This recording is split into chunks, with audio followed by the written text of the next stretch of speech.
Snow was falling softly over New York City the night my husband decided I was no longer useful. After 31 years of marriage, Daniel Hayes didn't shout. He didn't argue. He didn't even pretend to feel guilty. He simply placed his wine glass down on our marble kitchen counter, adjusted his cufflinks, and said in a voice colder than the February air outside, "I want a divorce, Helen." I remember noticing the tiny crack in the ceiling above him. Funny how the mind clings to small details when something enormous is breaking. I didn't cry. At 54, tears are expensive. You don't waste them on men who have already left in their hearts. Instead, I asked calmly, "Since when?" "Since I realized I deserve peace," he replied. "And freedom." Freedom. That word men use when they've already found someone else. He didn't deny it. In fact, he smiled. "I want the house," he continued, "the cars, the Hamptons property, my company shares, the investment portfolio, everything." He paused just long enough for cruelty to settle properly. "Except Michael, you can keep the boy."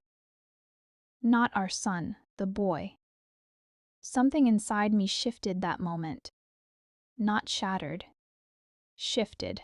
Because if there is one thing a woman in her 50s understands, it's timing. And Daniel's timing was very, very bad. 3 weeks earlier, while Daniel had been in Chicago on business, I had been sitting in a quiet office overlooking the Hudson River in Manhattan. Across from me sat Mr. People, Robert Klein, a discreet financial attorney who had handled certain private matters for me over the years. He slid a folder across the desk. "It's done, Mrs. Hayes," he said. "The transfers are complete." I had opened that folder with steady hands. 26 years of quiet decisions, quiet investments, quiet protections. While Daniel built his public empire, Hayes' urban development, I built invisible foundations beneath it. Foundations he never noticed, because Daniel had always believed two things: that he was the smartest person in every room, that I was simply his supportive wife. He underestimated me on both counts. Back in the kitchen that night, I looked at my husband, the man I married at 23, when he was broke. When collectors called our apartment, when I sold my grandmother's jewelry so he could fund his first project in Brooklyn, he forgot those years. I never did. "You want everything?" I asked softly. "Yes." "And you don't want your son?" Daniel sighed impatiently. "Michael doesn't fit into the life I'm building."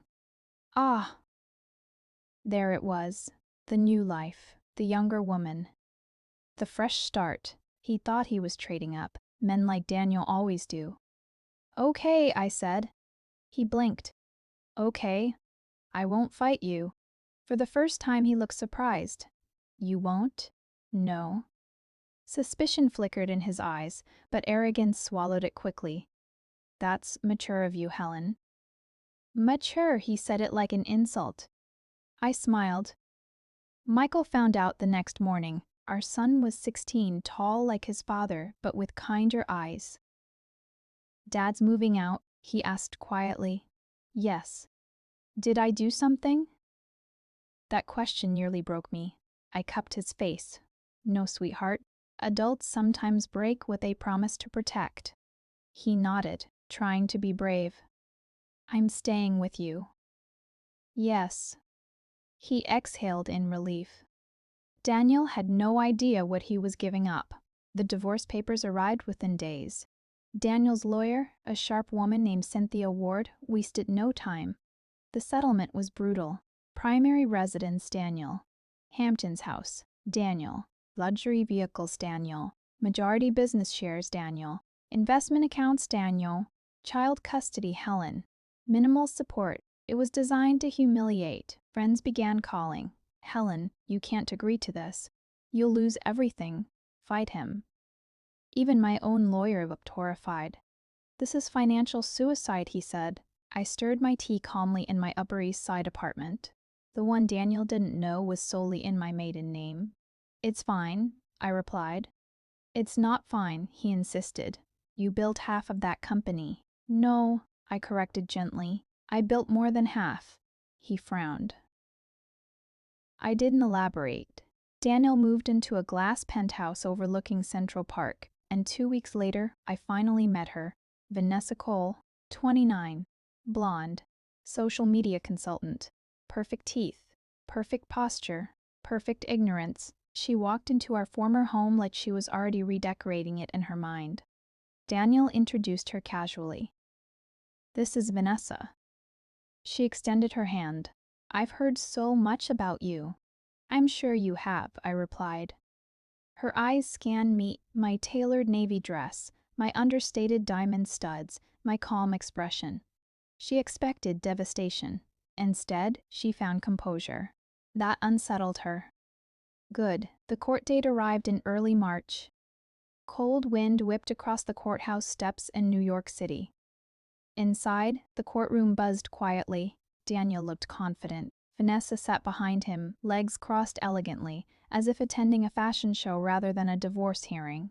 When the judge reviewed the settlement, he paused. "Mrs. Prost, Hayes," he said, peering over his glasses. "Are you certain you wish to sign this agreement?" "Yes, Your Honor. You understand you are relinquishing significant marital assets?" "I understand." My lawyer squeezed my arm gently. "Last chance." I signed every page. My signature flowed smooth and unshaking across documents worth tens of millions. Gasps echoed softly behind me. Daniel's grin widened. He thought I was surrendering. He had no idea I was closing a trap. Outside the courthouse, snow began to fall again. Daniel stepped down the stairs first, adjusting his coat. Vanessa clung to his arm. Reporters weren't there, but pride was. He leaned toward me. "No hard feelings, Helen?" I met his eyes steadily. "None at all." He turned to leave. That's when his lawyer hurried out behind him, pale as paper. "Daniel, wait!" Something in her tone made him stop. "What?" She glanced at me briefly before speaking in a lower voice. "We have a situation." His smile faltered. "What situation?" "The audit." "What audit?" She swallowed. "The internal review of Hayes Urban Development." Daniel's jaw tightened. "Speak clearly. There are discrepancies."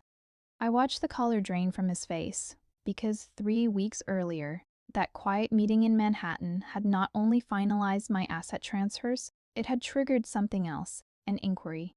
One Daniel never saw coming. He turned slowly toward me. "What did you do?" I smiled softly. "Exactly what you asked." "And what's that?" "I let you have everything." Sirens wailed faintly in the distance, just ordinary city noise. But Daniel flinched anyway, for the first time in 31 years. My husband looked afraid, and we were only getting started. The morning after the hearing, the city woke under a sheet of gray ice, and Daniel Hayes woke thinking he was the richest man in New York City. He didn't know his empire had already started collapsing in silence. I was sitting in my small, quiet apartment near the river watching Michael eat cereal while scrolling through his phone. He looked older these days. Divorce does that to children. It steals years without asking. "Mom," he said carefully, "Dad hasn't texted me." I poured coffee slowly. "He will when it suits him." Michael nodded, pretending it didn't hurt. Teenage boys hide pain the way grown men hide debt. Badly. My phone buzzed. Robert Klein. "Mrs. Vroth." "Hayes," he said, voice tight. "The first domino fell this morning." I closed my eyes. "How bad?" "Hayes Urban Development is under review. The bank froze their expansion loan. The auditors found irregularities Daniel personally guaranteed." I pictured Daniel's confident smile outside the courthouse. "He always hated paperwork," I said. "He signed everything you placed in front of him over the years," Robert replied quietly. "Trusting you." "Yes," I said. "He trusted me." That trust had saved him once. Now it would bury him. Daniel called me that afternoon, not to ask about Michael, not to apologize, to accuse. "What did you do, Helen?" he snapped. I held the phone away from my ear and admired the calm in my voice. "You asked for everything. I gave it to you." "The company is under investigation. I didn't run your company. You handled the books for years." "I handled the survival," I corrected. "You handled the ego." He was breathing hard. You think this is funny? No, I said softly. I think it's inevitable. He hung up. I smiled into my coffee, because Daniel still didn't understand something very simple. He hadn't just taken my house. He had taken my liabilities. 27 years earlier, when Daniel's first project in Brooklyn nearly bankrupted us, I learned a lesson. Banks don't love ambition. They love collateral. And Daniel had signed collateral papers like a gambler signing bar tabs. So I started protecting us. Quietly. Every profitable deal went into safe accounts under my maiden name. Every risky expansion went into Daniel's corporate shell companies. Every loan he insisted on, I made sure he alone guaranteed, not out of revenge, out of survival, because I had seen my father lose everything to pride. I wasn't going to let my son grow up in the ruins of another man's ego. Daniel's girlfriend Vanessa called me 2 days later. Can you imagine? She called. I think there's been a misunderstanding, she said sweetly.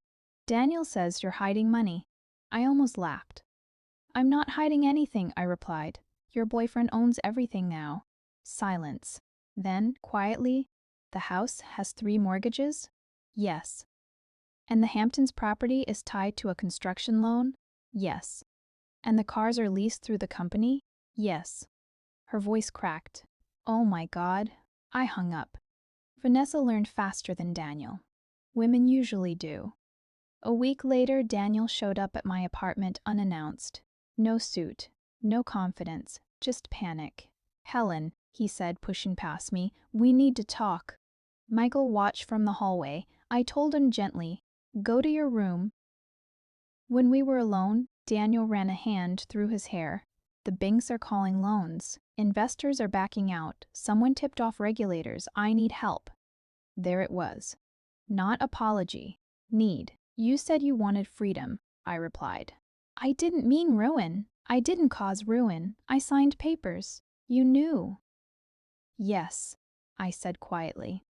I knew what you were doing to your own company.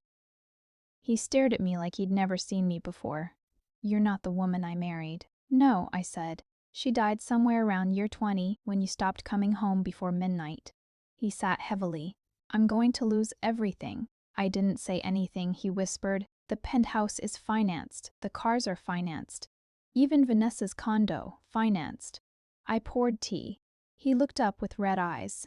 You have money. I know you do. Help me. I thought of nights I worked freelance design projects while he slept, of selling my jewelry, of raising Michael alone while Daniel chased deals and younger women.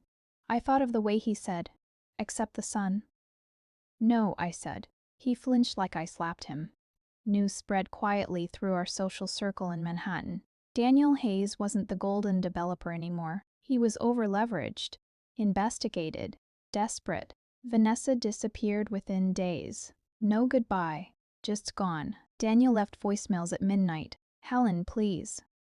Helen, I'm sorry. Helen, I'm sorry. Helen, call me.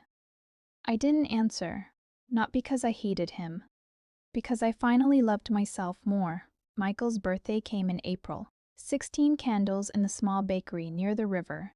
No fancy party, no expensive gifts, just peace. Daniel didn't come. He sent a text, busy. Michael shrugged like it didn't matter. But later that night, he asked quietly, Mom, is Dad a bad person? I thought a long time before answering. He's a weak one, I said, and weakness hurts people. Michael nodded slowly. Then he hugged me tight. I'm glad I stayed with you. I held him, breathing in that moment, knowing something Daniel never understood. Real wealth isn't what you sign away. It's who still stands beside you when everything is gone. 2 months after the divorce, Daniel was forced to sell Hayes Urban Development for almost nothing. Debt swallowed the rest. Creditors circled like winter crows. And one rainy afternoon, Daniel Hayes knocked on my door again. This time with no anger, no pride, just defeat. Helen, he said, voice trembling, I have nowhere else to go. I looked at the man who once owned half of New York City real estate headlines, and I realized something strange. I didn't hate him anymore, I pitied him. But pity is not love, and it is not forgiveness. You should try your sister in Ohio, I said gently. He stared at me hollow. You won't help me? I shook my head. No, Daniel. I already did. I closed the door. And for the first time in 31 years, I slept peacefully. But Daniel's story wasn't over, because when desperate men start digging through old papers, they sometimes find secrets they were never meant to see. By late May, the city was heating up, but inside our apartment near Manhattan, it was still icy quiet, calm, deliberate. Michael was finishing schoolwork, headphones on, oblivious to the chaos his father was spiraling into outside our walls. I sat at the desk in the corner, papers neatly stacked, reviewing statements Daniel never thought I would have. Every bank account, every property, every trust fund, every stock and bond, all of them safely under my name, all of them untouchable. The realization had begun to dawn on the city's financial circles. Daniel's investors whispered behind closed doors. How did she get so many assets? She always had them, one voice said, incredulous. She played the long game, another admitted. And that was the truth. Helen Hayes, the quiet, supportive wife, had been playing a game no one saw. Not Daniel, not Vanessa, not even the financial elites who claimed to know every trick in New York real estate. One morning, a letter arrived, hand-delivered. Daniel's handwriting, jagged, impatient, desperate. Helen, you can't do this to me. We built everything together. Call me, please. I read it carefully, folded it, placed it into my archive folder labeled Daniel's Ego, 1989 to 2026. Michael glanced at me. Mom, he's still trying. I smiled softly. Yes, sweetheart, but trying isn't the same as succeeding. Michael didn't fully understand, and he didn't need to. At 16, he knew his mom always came through. Daniel's next move was predictable: leverage. He attempted to reach creditors, claiming hidden assets were being manipulated by Helen. He hired forensic auditors, expensive, meticulous, hoping to uncover something, anything, that would give him leverage. He found nothing. Every transaction was clean, legal, and invisible to anyone who wasn't Helen Hayes. He had no idea I had anticipated every move years before. Weeks passed. Calls, letters, emails. Every day, Daniel grew thinner in spirit, more desperate. He even approached old business partners. Helen's been hiding assets. She's manipulating the courts. They all laughed, quietly, discreetly. They knew Helen Hayes played no games she couldn't win. Vanessa, the young golden-haired social media consultant, had disappeared entirely. Rumors said she had moved to Florida, supposedly sick of New York's winter, but I knew better. She had glimpsed a fraction of my preparation and had wisely chosen to vanish. Daniel, however, was less fortunate. One night, around midnight, the phone rang. Unknown number. Daniel Hayes? I said into the receiver. Yes, it's me. His voice cracked. Please, Helen, I'm begging. I took a slow sip of tea. You need help, he said. Yes, I replied. From the right people. Who? You, I whispered, letting the weight of my words sink. Help yourself. Figure out what you can salvage before it's too late. The line went dead. I didn't answer again. Michael noticed my calmness, the way I handled Daniel's desperate reach. Mom, don't you feel bad? I shook my head. Not for him. I feel sorry for the choices he made, choices that he thought were clever. He furrowed his brow. Choices like taking everything from you? No, I said. Choices like thinking the world owes him a life. That's weakness, Michael. And weak people hurt the ones closest to them. He nodded. I saw a flicker of understanding in his young eyes. 2 months later, Daniel tried one last gambit. He came to the city's high-end charity gala, a place he knew I would attend with Michael. He hoped to see me, plead in front of witnesses, maybe embarrass me. He found Helen Hayes, calm, poised, surrounded by friends, and Michael, a woman who seemed untouchable. He tried to speak, voice raised. Helen, let's talk, just us, please. I smiled sweetly. Not tonight, Daniel. Maybe someday when you've learned humility. The crowd watched him falter. I turned away, took Michael's hand, and walked out into the spring air. Daniel had lost. He didn't realize it yet. He would, eventually. But tonight Helen Hayes was untouchable, and Michael understood, finally, what real power looked like. By July, the summer sun gleamed over New York City, but Daniel Hayes's world was darkening fast. Investors were pulling out, banks refused new loans. Press whispers called it the Hayes collapse. Though no one dared connect it directly to Helen Hayes yet, I watched quietly from my apartment, across the river, Michael playing chess on the floor beside me. The boy laughed more now, unburdened by Daniel's presence. He didn't fully understand the danger Daniel represented, but he understood the safety I had secured. I had no desire for vengeance beyond justice. Everything Daniel had been building was already built on thin ice, and I had merely nudged it at the right time. Daniel's first real panic came in mid-July. He showed up at his lawyer's office, disheveled, unshaven, suit wrinkled as if he'd slept in it. "The accounts? They're gone?" he demanded. Cynthia Ward, his lawyer, looked at him like he had grown a second head. "Dawn, you mean inaccessible? They are legally under your ex-wife's name." "What do you mean?" he shouted. "She has control of all assets previously tied to you. Your corporate guarantees, your debts. Everything was cleverly transferred. You signed it voluntarily, legally. Your creditors are now calling you, not her." Daniel turned pale, a decade of arrogance collapsing in front of him. "I trusted her," he hissed. "And that," Cynthia said, calm but sharp, "was your first mistake." By late July, Daniel attempted damage control. He called former employees, brokers, and friends, trying to intimidate, to scare, to bribe. Nothing worked. Each attempt strengthened my position. Every desperate move he made, I had already anticipated. Michael would watch these moments quietly, learning lessons about patience, strategy, and timing. In the meantime, I began quietly reclaiming my own independence. Helen Hayes wasn't just a widow of misfortune now. She was a woman with full command over her life, finances, and future. I invested in startups Daniel had dismissed. I purchased real estate Daniel would have scoffed at. I networked quietly, carefully, positioning myself in circles that Daniel had assumed he controlled. At a summer gala in Manhattan, I spotted Daniel, across the room, flushed, glancing at me with a mixture of fear and disbelief. He tried to approach, but his footsteps faltered when our eyes met. Michael tugged on my sleeve. "He still looks scary," he whispered. I smiled. "No, he looks desperate. There's a difference." August brought the first public collapse. Hayes Urban Development had mismanaged a major project. Creditors demanded repayment. Some lawsuits were quietly filed. Stock prices plummeted. Vanessa, as predicted, was gone, her social media carefully scrubbed, leaving no trace. Daniel called me that night from an unlisted number. His voice trembled. "Helen, help me, please." I sipped tea and considered the request. Michael peeked into the room, curious. "No, Daniel," I said. "I already helped you 25 years ago when I carried half of your ambitions without complaint. Now, you need to stand on your own." "You're cruel," he said. "No," I replied softly. "I'm just smart." September arrived. Michael's school year started.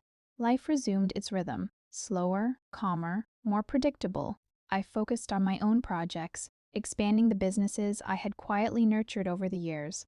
Daniel attempted one last public stunt. He sent letters to the city press, claiming Helen Hayes had hidden assets and misled the courts. The newspapers laughed quietly. Investigative journalists dug into the claims and found nothing except the impressive, perfectly legal empire Helen Hayes had built, untouchable and unseen by the world until now. Daniel's credibility shattered faster than a window in a hailstorm. By October, Helen Hayes' position was undisputed. Daniel Hayes' name became synonymous with hubris. The man who once thought he owned everything, including his own son, now had nothing but his arrogance. And the lesson finally learned too late. Michael, now fully aware of the subtle power his mother wielded, looked at me one evening and said, "Mom, you made him pay without even trying." I hugged him tightly. "That's right. And that, my son, is how women win when they play smart." Outside, the New York skyline shimmered in autumn colors. I let myself feel satisfaction for the first time in years. Not revenge justice. Daniel would recover, maybe. But he would never underestimate Helen Hayes again. And I knew this was just the beginning of a future we would build together. Free, powerful, and untouchable. I remember the first morning Daniel realized he had overplayed his hand. November in New York City brought a crisp wind that whipped against the skyscrapers, and I stood at my apartment window, sipping my coffee, watching the city move without me needing to move it. Daniel thought he was the architect of his own fate. He was not. For decades, I had been quietly weaving my safety net. Every investment he laughed at, every business he dismissed as insignificant, every property he thought unworthy, I had been planting seeds. Not for revenge, never for cruelty. I simply knew that one day men like Daniel would reveal themselves through their arrogance, and I would be ready. That day had arrived. It started with the banks. Daniel had guaranteed loans personally, confident I would never challenge him. He believed the world owed him everything, including me. I watched him open the first notice from the bank. Immediate repayment required. Financial discrepancies detected. I could see him trembling, fumbling papers, his face pale against the polished glass of his office. He called his assistant repeatedly, demanding solutions, but every solution required money he no longer had. And the money? Safe, hidden, invisible. All accounts and assets were under my control, outside of his reach.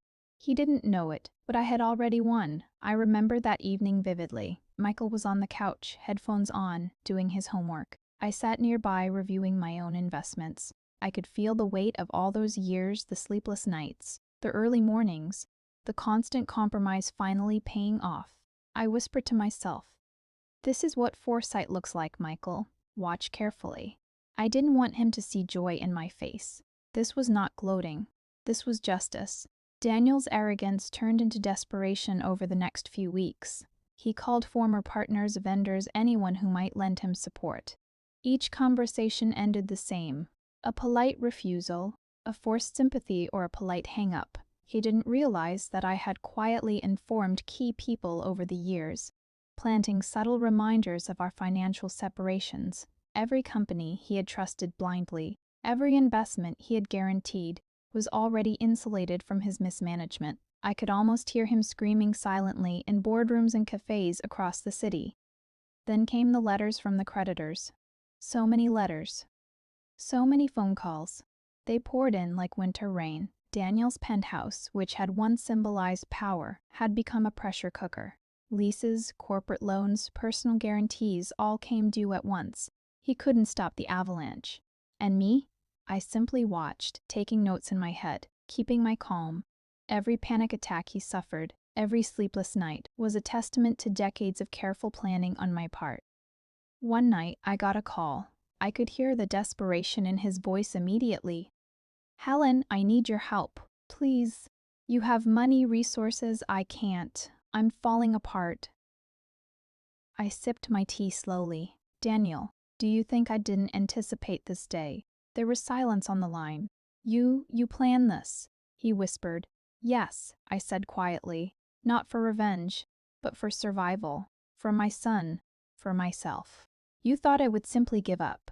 You were wrong." He hung up. I didn't call back. I didn't need to. And Michael, my son, watched me handle all of this with poise, patience, and strategy. He asked me one evening, "Mom, doesn't it feel cruel?" I looked at him and smiled. "No, darling. This isn't cruelty. This is consequence. People like your father, when they think the world owes them everything, eventually pay the price for their choices." He nodded, absorbing the lesson quietly, because some lessons are too big to explain fully to a 16-year-old. By mid-December, Daniel's empire was collapsing in full view. News outlets were reporting, "Hayes Urban Development faces audit. Major investors pull out. The golden boy of real estate faces unprecedented crisis." He was now the ghost of his former self, wandering the city in panic, making calls that went unanswered, begging for mercy that would never come. Meanwhile, I was quietly expanding my own ventures.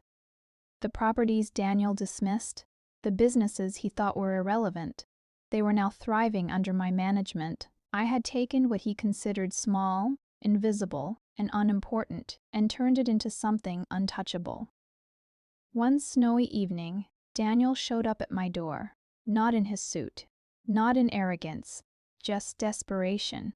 "Helen," he said, voice trembling, I have nowhere else to go. I need help. I looked at him calmly. Daniel, I already helped you. For 25 years, I carried half of your ambitions. Now, you need to stand on your own. He swallowed, realizing finally what he had lost. I thought you would fight me, he whispered.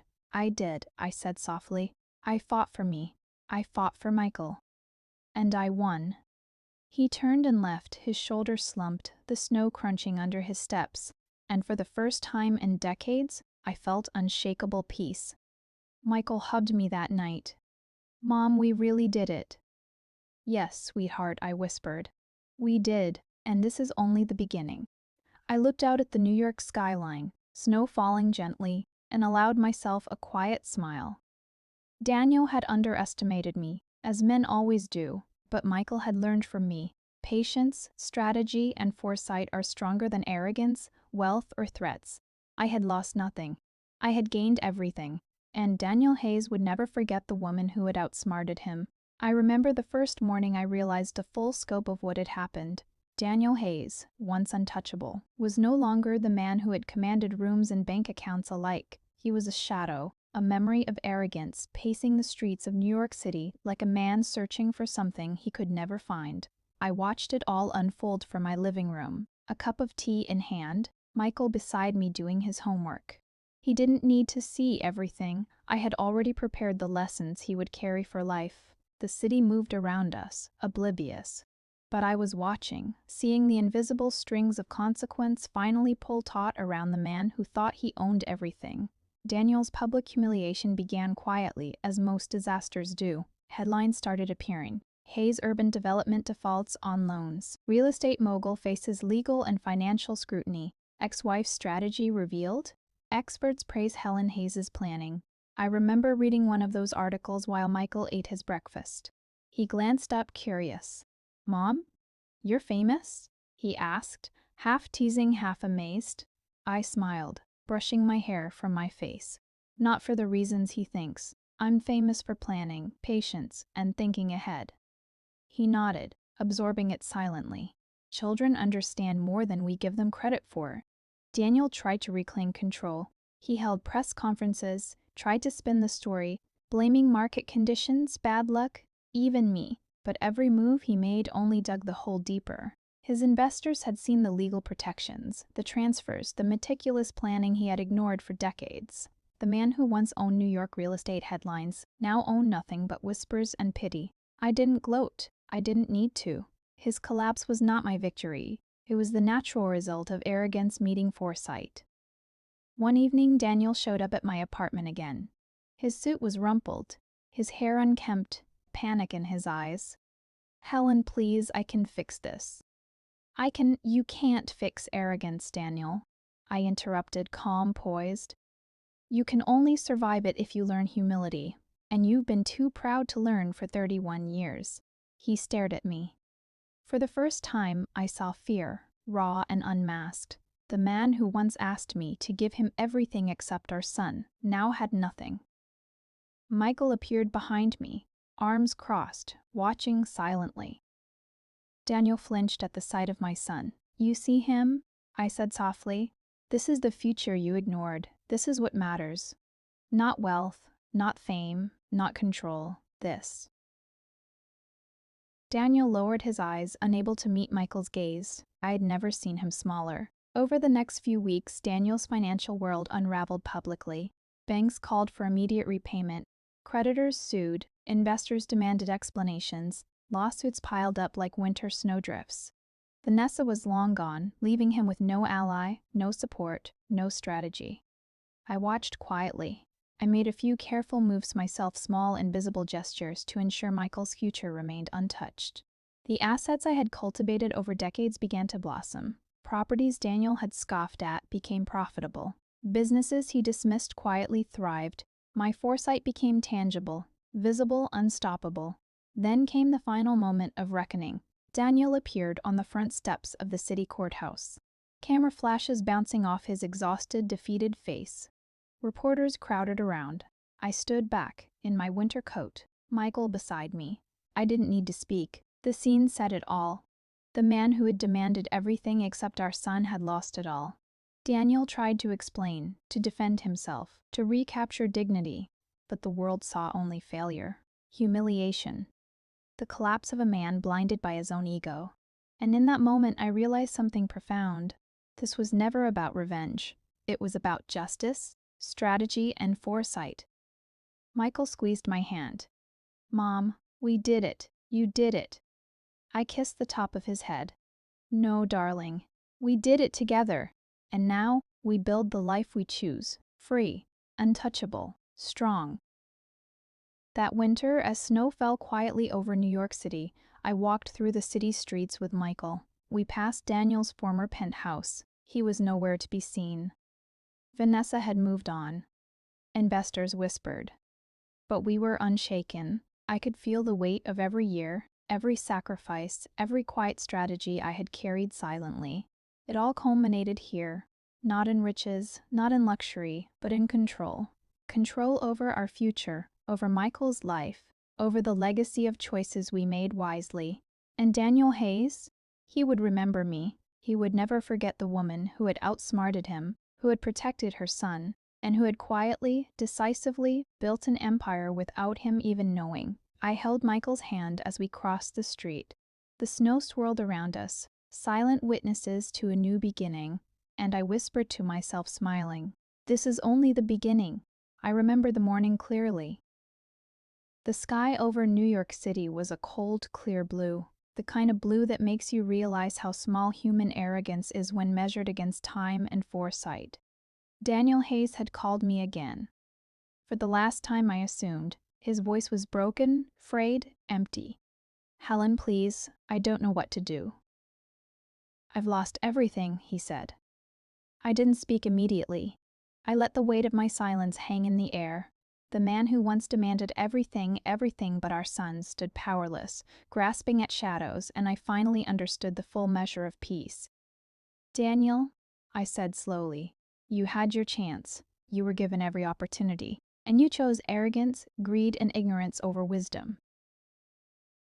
There was a pause. I could hear his shallow breathing. "Please, Helen, Michael, No," I said softly. "You don't get to ask for what you squandered. You took what you thought was yours, and you forgot that real power doesn't belong to men like you. It belongs to those who plan, who anticipate, who protect what matters." That day I walked with Michael along the frozen Hudson River. He held my hand tightly, and I could feel the energy of a life free from fear, free from instability, and full of possibility. "Mom," he said, looking up at me, "are we really safe now?" I smiled, brushing a strand of hair from his forehead. "Yes, sweetheart, we are. You will never know the kind of helplessness your father felt, and that's the way it should be. You'll have freedom, security, and choices I never had at your age." Michael smiled. A small, quiet smile, full of understanding. He knew that the woman beside him, his mother, had fought battles he would never have to fight. Daniel's empire continued to collapse. Properties he once boasted about were sold off at losses. Corporate boards rejected him. Banks refused to extend credit. The city whispered about his fall. And through it all, I remained unshaken, because everything I had built for myself and Michael was untouchable. Assets legally secured, investments thriving, properties managed discreetly. I had turned decades of silent planning into the unassailable foundation of our future. Daniel could see pieces of it, fleeting glimpses, but he could never touch them. I remember the final encounter. Daniel appeared at my office window one snowy evening. His coat hung loosely, his eyes tired and hollow. "Helen," he said, voice barely audible. I don't understand. How did you—" I didn't answer. I simply opened the ledger in front of me, showing the growth of accounts he never knew existed, the success of properties he had scorned, the investments that now funded Michael's college, his future, and our stability. He stared at the numbers, aghast. He couldn't fathom how a woman he thought weak had orchestrated such control, such precision, such inevitability. "This," I said finally, "is what happens when you underestimate someone who has nothing to lose but everything to protect." Daniel's shoulders slumped. He finally understood. Months later, as winter turned to spring, Michael and I walked along Manhattan streets, unbothered by the chaos that had once defined our lives. "Mom," Michael said, "do you think he'll ever recover?" I looked at him and smiled softly. "Perhaps, but he won't recover the respect he lost, the lessons he ignored, or the son he never valued." Michael nodded. "I get it. We won." "Yes, Michael, we did. And now we can choose how to live, not how the world tells us, not how anyone else wants us to, but how we choose." The city shimmered in the soft spring light. Snow remnants glinted on the rooftops, like tiny reminders that everything, even collapse, has its beauty when seen from the right perspective. I held Michael's hand tightly and whispered, "This is our world now, safe, strong, free." And as we turned the corner into our future, I knew it was true. Daniel Hayes would never forget me, never underestimate me again. And Michael, he would grow up knowing what it truly means to survive, to protect, and to triumph without compromise. I smiled quietly to myself. This was the ultimate victory, not one built on anger, but on foresight, patience, and the kind of strength that only comes from knowing who you are and what you will fight for. The world was ours, finally,